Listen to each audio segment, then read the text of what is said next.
In 1962, brothers Buffalo Bob and Horatio Huntington successfully ran a traveling circus, despite their starkly contrasting personalities.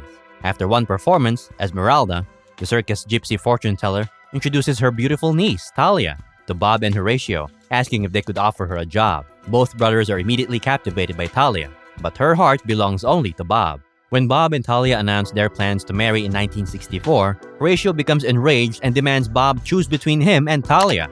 Bob chooses Talia, and as a wedding gift, Esmeralda gives them a mysterious box.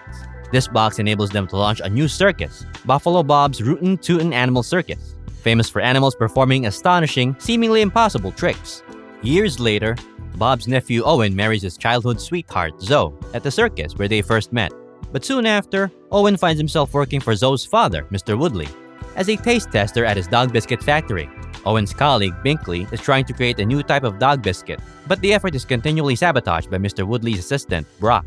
A few years later, Horatio, whose life has spiraled downward since his falling out with Bob, sneaks into Bob and Talia's dressing rooms, searching for the secret behind their magical animals. In the process, he accidentally starts a fire, which appears to kill Bob and Talia. At their funeral, attended by Owen, Zoe, and their daughter Mackenzie, Horatio unexpectedly arrives, declaring his intention to take over the circus. With his henchmen, Mario Zucchini, Samson, Stabby, and El Diablo, Horatio sparks confrontation, forcing the Huntingtons to leave.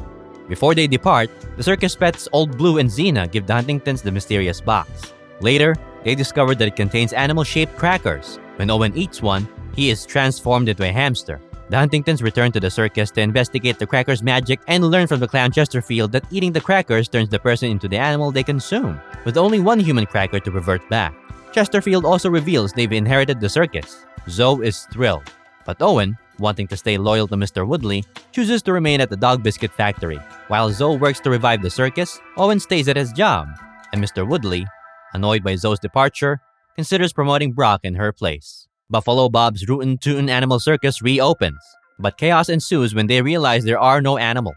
Reluctantly, Owen eats some of the magical animal crackers, transforming into various animals and performing stunts. By the end of the day, he enjoys the experience and decides to quit his job. However, as he's packing up, Brock accidentally eats an animal cracker and turns into a mandrill. To chase after him, Owen transforms into a lion, but Brock is captured by Mario Zucchini, who also steals pieces of the animal crackers. Upon returning home, Owen realizes he's lost the human cracker and fears he will remain an animal forever. He struggles to adjust to his new life as different animals, with little success.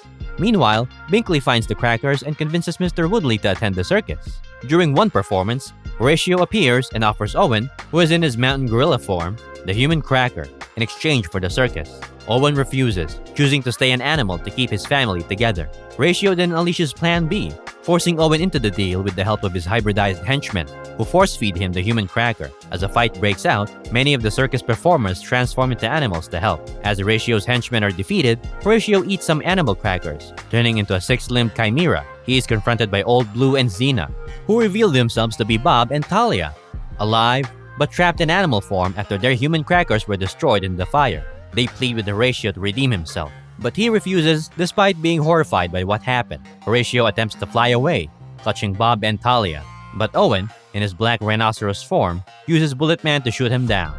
Horatio, Bob, and Owen fall into the safety net, while Mackenzie, transformed into a golden snub-nosed monkey, saves Talia. The rest of the circus performers, along with Owen, Zoe, and Mackenzie, band together to subdue Horatio. As he swears revenge, Owen turns him into a hamster, while Bullet Man quotes from Alfred Lloyd Tennyson's In Memoriam AHH. After the battle, the performers, along with Owen, Zoe, and Mackenzie, return to their human forms. Chesterfield gleefully informs the caged henchmen that their human crackers have been broken due to the tampered pieces, and it will take time to figure out which parts belong to whom. Mario tells him to take his time, and the others agree. Horatio, trapped in a hamster cage, demands to be freed, but is ignored as he begins running on a hamster wheel. Mr. Woodley, having seen the performance, and with Brock still stuck as a mandrill, reconsiders his views on Owen and the circus. Teaming up with Binkley, he develops a new circus souvenir inspired by her failed experiments. By the time of the next show, they've created animal crackers that temporarily change the eater's skin to match the colors and patterns of the animal they eat. Owen takes the stage as a dragon, having eaten one of the new animal crackers.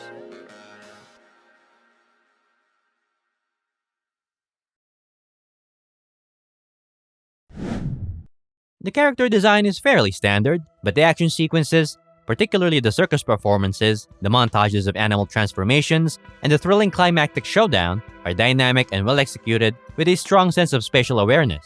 Regardless of the many forms Owen takes, Krasinski's portrayal of the relatable everyman remains warm and engaging throughout. Despite the whimsical and fantastical elements surrounding him, it's his humanity, even in animal form, that truly brings the film to life.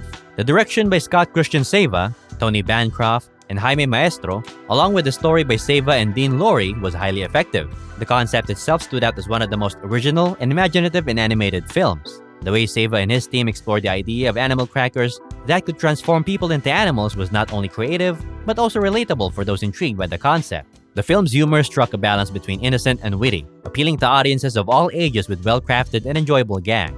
Additionally, the film carried emotional depth, with themes of friendship and family that were both meaningful and relatable. The story was notably character-driven, with each character playing a significant role in advancing the plot, giving the impression that they were the core of the narrative.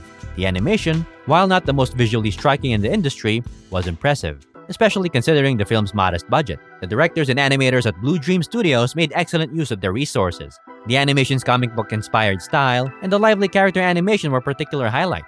The vocal performances, casting, and character development were all exceptional. In particular, the late Gilbert Gottfried's portrayal of Mario Zucchini was a standout. His impeccable comedic timing and ability to enhance both dialogue and physical comedy brought the character to life. Gottfried's performance was a reminder of his unique talent, seamlessly blending voice work with character personality.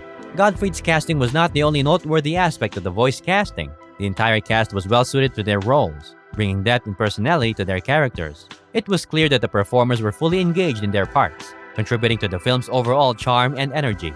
Finally, Bear McCreary's music was exceptional. His score was highly inspired, with melodies that perfectly complemented the film's tone and characters, giving the music a depth that matched the animation. The inclusion of songs by various artists was also a highlight, such as Queen's Don't Stop Me Now and Fleur East's Like That. Additionally, Horatio's musical numbers, Welcome and Could Have Been Mine, were standout moments, with McKellen and Godfrey delivering excellent performances for their characters. In conclusion, Animal Crackers is a remarkable film and stands out as one of the best independent animated features I've seen. It's creatively inspired, imaginative, and full of elements that make it thoroughly enjoyable. I'm glad I finally watched the film and had the opportunity to write this review. Thank you very much for watching the whole video. And if you have a movie or TV show that you want us to cover, just comment it down below. We'll make a video of it in the future. Don't forget to like and subscribe. Check out our playlist for more recaps.